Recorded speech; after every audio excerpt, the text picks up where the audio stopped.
Hello and welcome to a preview ahead of the FOMC Minutes. They're due for release on Wednesday, the usual time of 7 PM London, that's 1 o'clock in Chicago. So no change to scheduling despite the shutdown in Congress at the moment in the US.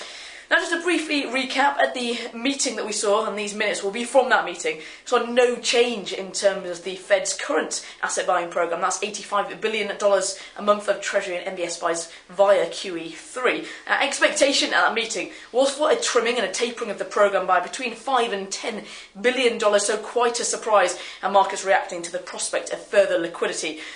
Now, these meetings will be looked at for any hints of further direction from the FOMC and how close the vote is. Now, recently we've seen quite a few regional members of the Fed indicate the vote was in fact very close, so we're looking for the language used. Usually the minutes say either a few, many or several, indicating the proportion of members of the FOMC who voted in favour or against a tapering or a continuation of the current programme. Now, the minutes also likely suggest some sort of expectation of downside risks to US growth, and it'll be interesting to see whether the minutes imply any preemptive action towards the government shutdown. Now, as well, looking out for any further policy direction, so next meeting will be at the end of October.